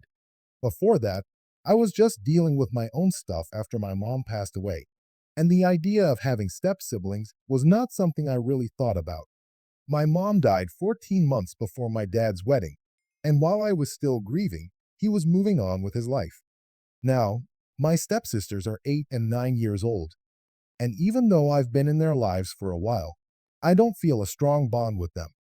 Sometimes we spend time together, but honestly, it's mostly because they ask for it. I don't have that natural inclination to hang out with them. and I don't enjoy our time together the way my dad hopes I would. He encourages me to embrace my role as their brother, but I just don't feel that connection. It's not that I dislike them, it's just that we don't share that sibling bond. For them, it's entirely different. They were so young when my dad got married, and they've grown up seeing me as their brother. They call me their brother, and it feels strange because I don't share those feelings for them. They think of me as family, but I still see them as my stepsisters and nothing more. Here's where it gets a bit complicated. Whenever my dad or stepmother can't take the girls somewhere like to the park, a friend's house, or even to get a snack, I often volunteer to help out. The reason I do this is simple. I get paid for it. It's a straightforward arrangement. I spend time with them, and I earn some extra cash in the process. I figured it was a win-win situation. I'm fulfilling my dad's wishes to be a good brother. They get someone to hang out with, and I get paid. But recently, my dad figured out my true motivations for volunteering. During some of my therapy sessions, yes, I see a therapist, he joined in and began piecing things together. He realized I didn't volunteer out of love for my stepsisters or a desire to spend time with them. Instead, I was motivated by the money. When he confronted me about it, I could see the disappointment in his eyes, and honestly, it stung. He expressed how hurtful my actions were, especially since the girls are so young and innocent. He reminded me that they see me as their brother, and he fears it's going to hurt them deeply in a couple of years when they realize I don't reciprocate their love. My dad emphasized that 6 years of being siblings meant nothing to me, and he can't comprehend how I haven't developed a protective or caring instinct for them by now. I understand where he's coming from, I see his perspective, and I can imagine how he feels. But I also can't shake the feeling that I'm doing what I can to make the best of a situation that was thrust upon me. The whole thing has put a strain on our relationship. My dad keeps bringing it up, constantly reminding me of his disappointment, and it makes me feel guilty. I don't want to hurt him, and I certainly don't want to hurt my stepsisters. But I also feel trapped in this situation. I don't want to pretend to care for them when I don't feel that way. I know some people might think I should just suck it up and try harder to build that bond, but I'm not sure how to do that. My dad seems to think I should have developed some kind of instinct to care for them as a brother, but I genuinely don't know how to feel that way. I've tried to engage with them more, but it feels forced. I can't help but think that if I pretended to be their brother, I would be doing them a disservice in the long run. So, either for volunteering to help with my stepsisters for the wrong reasons, I feel like I'm just trying to navigate a complicated family dynamic, but I can't shake the feeling that I've let everyone down. Ida for telling my wife her parents will die, I, 39 male, and my wife, 36 female, have been together for 14 years, and I consider our marriage to be one of the great successes of my life. We rarely argue, we complement each other well, and we've built a fulfilling life together. However, there's one issue that has been weighing heavily on my mind, revolving around my wife's relationship with her family, particularly her parents. To provide some background, my wife grew up in a pretty stable and nurturing environment. She had a middle-class upbringing, filled with the usual childhood experiences, but no major traumas or issues that I've ever been aware of. Her parents were loving and did their best to raise her and her brother in a positive environment. While they are divorced now, they maintain a good relationship and share a strong bond with their children. They live about 1,200 miles away, so we don't get to see them as often as I would like. But they have always been there for us, providing support when we needed it, whether emotionally or financially. I often think of them as embodying the wholesome, predictable nature of a Hallmark Channel family. Their love and support for each other and us is something I genuinely cherish. In stark contrast to my wife's family life, I experienced profound loss early in my adult life. Shortly after marrying my wife, my father passed away, followed by my mother just a year later. The grief was overwhelming. I had been incredibly close to both of them. Losing them left a gaping hole in my life, and I often find myself reflecting on moments I took for granted, the phone calls I didn't make, the visits I postponed, and the times I thought I'd have next time to connect. Those regrets haunt me deeply. Given my past, I feel an intense desire to foster a close connection between my wife and her family. It pains me to watch her neglect that relationship.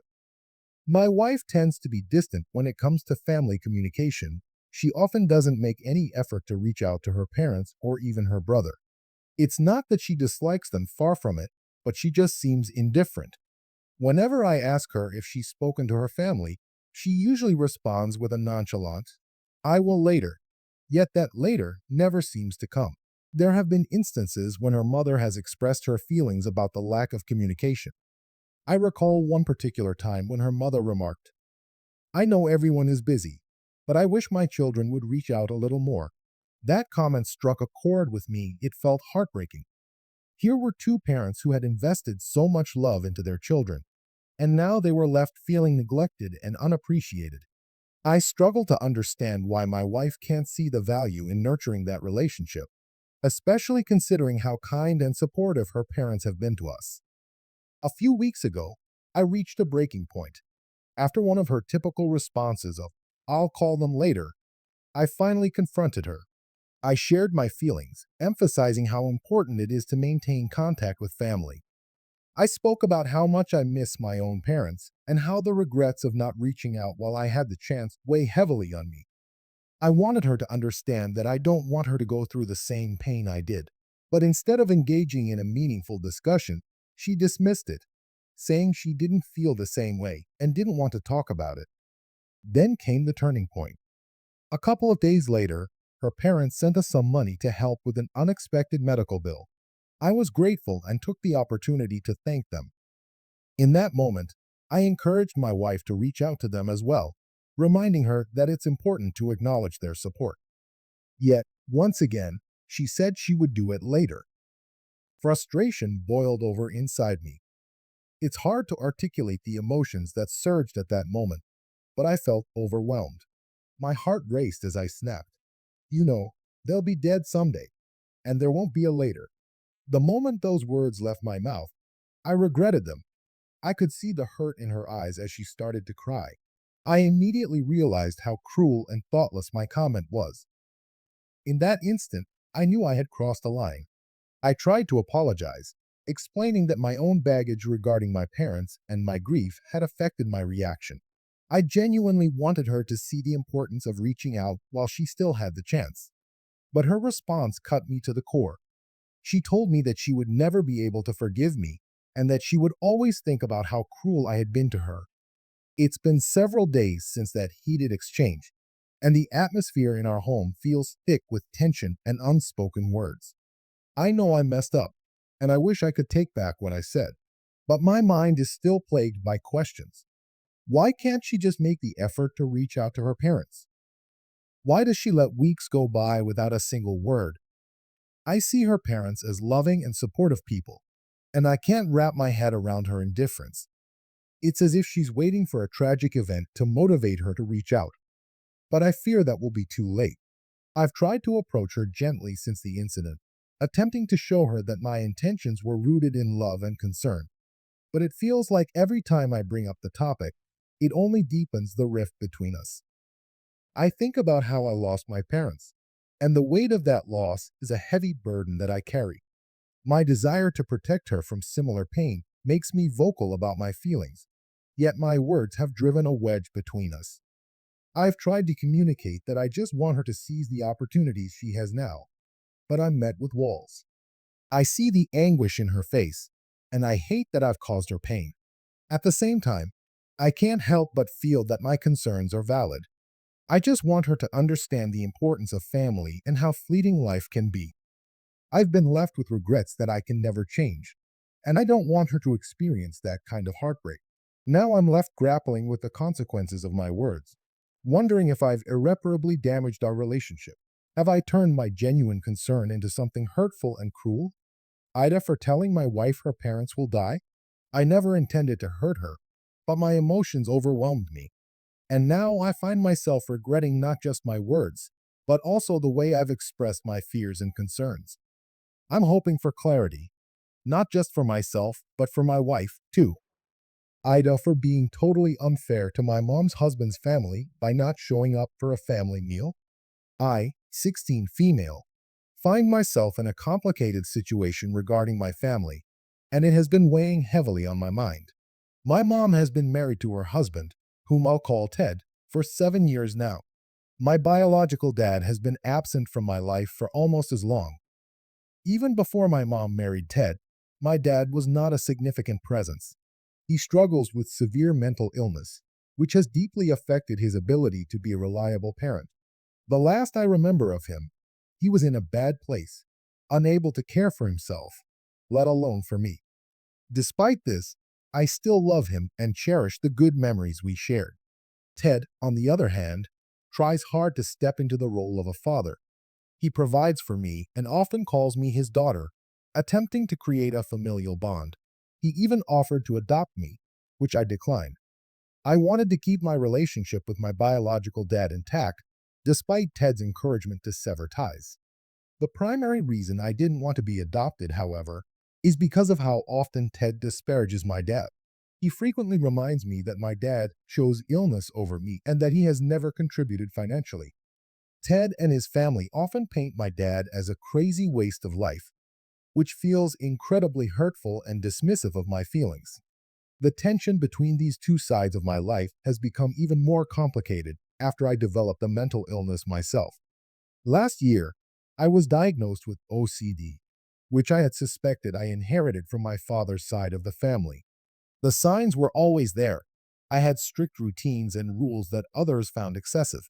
For example, I needed to make my bed a certain way, had to keep my school supplies organized in a specific order, and would become distressed if my belongings didn't fit in an organized way on my shelves. When my mental health crisis hit, I ended up spending some time in an inpatient facility to get the help I needed. After my hospitalization, I noticed a shift in how Ted and his family spoke about me.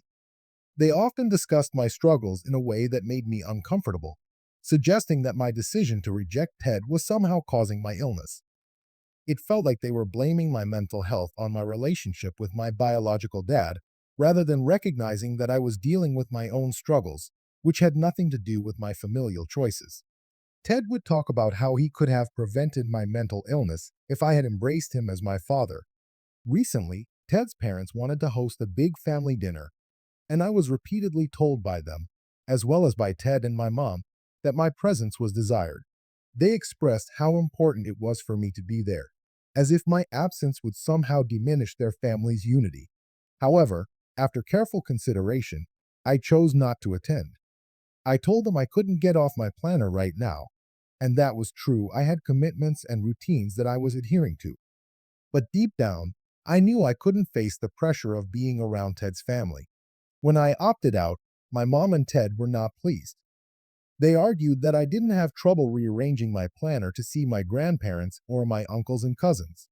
They insisted I was being totally unfair to Ted's family and accused me of treating them as if they weren't family at all. Their words stung, and I felt a rush of guilt. I know that Ted has tried to step up, but I couldn't shake the feeling that being around his family would only exacerbate my discomfort. The reality is, I do love my dad, despite his flaws and the pain he's caused through his absence. I feel a loyalty to him that makes it difficult to fully embrace Ted's narrative that my dad is worthless. I'm navigating my mental illness while also trying to figure out my feelings about my family dynamics. It feels like a balancing act one that often leaves me feeling alone and misunderstood. So here I am, grappling with guilt for not attending the dinner, feeling like I've let down Ted's family while also protecting my own emotional well-being.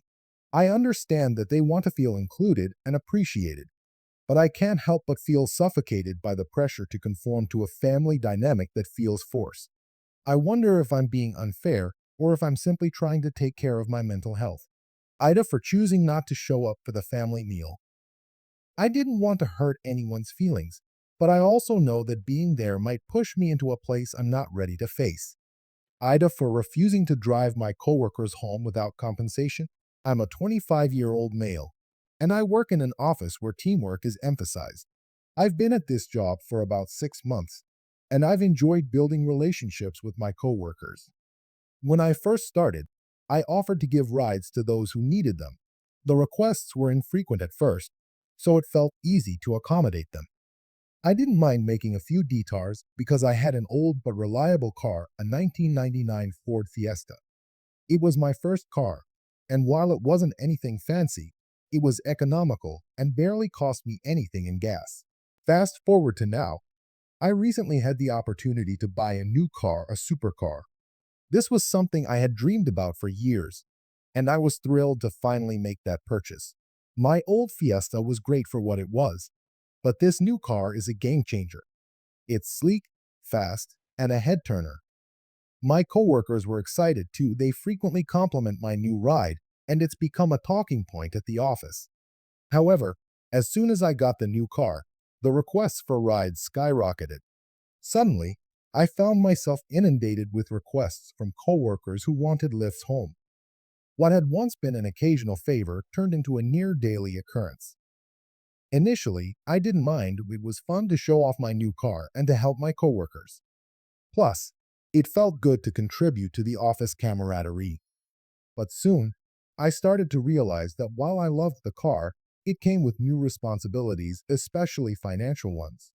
My new car, while an incredible upgrade, doesn't get nearly the same fuel efficiency as my old Fiesta. I was now averaging about 12 to 13 kilometers per liter, which made each detour significantly more expensive than I had anticipated. I hadn't accounted for the increased fuel costs when I decided to be more generous with my rides. Over the course of the past month, I had made over 100 detours to drop off coworkers. Each ride was roughly a 15 to 20-minute detour, and I quickly became aware that this was adding up. While I was initially happy to help, I started to feel resentful because not once did any of them offer any form of compensation. I understood that they relied on public transportation, but I began to feel like my generosity was being taken for granted. Then, one day, it hit me. I realized that I was spending more on gas than I was making in tips at work, which is not how I wanted to spend my time or money. After reflecting on this for a few days, I decided it was time to set some boundaries. I'd had enough of being the go-to driver without any recognition of the costs involved. So, when a coworker asked me for a lift home, I replied, "Sure, but if you can pay me the fee you would have to for public transport, I'll be happy to drive you home." I thought this was a reasonable request, given that they would have to pay for transportation regardless. However, their reaction was shocking. It was as if I had committed a grave sin. They looked at me in disbelief, and I could see the confusion on their faces. They began questioning why I was suddenly charging for rides that I had been giving for free. It felt like I had stepped on a landmine. The air grew thick with tension. Some coworkers argued that it was unfair to suddenly start asking for money, pointing out that I had been the nice guy who helped everyone out. They insisted that I should continue to do so, given my financial situation and the fact that I was driving a luxury vehicle. Others even implied that I was being selfish and that friendship should come without a price tag. It felt dismissive, and honestly, it stung. In their eyes, I was the villain for wanting to protect my finances. They failed to see that my willingness to help came with a cost, and now I felt like I had betrayed their expectations. I tried explaining my position, but it only seemed to fuel their outrage. I was met with comments like, "It's just a ride, why are you making this so complicated?" Or, "We thought we were friends." It felt like I was being painted as the bad guy simply for trying to be responsible with my money. What made matters worse was that many of them would discuss my car in a way that felt condescending.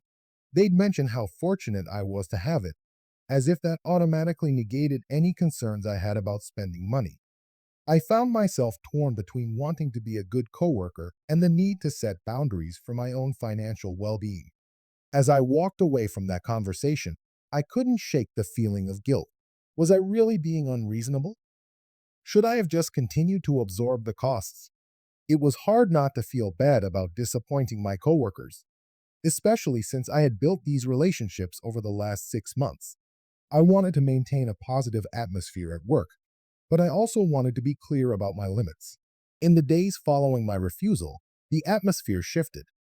Some coworkers stopped asking for rides altogether, while others seemed to treat me with a bit more distance. I sensed the divide forming. It was as if I had crossed a line that I didn't even know existed. A few colleagues voiced their opinions, suggesting that I was being greedy and that I should have just kept giving rides as a courtesy. This whole experience has been eye-opening for me.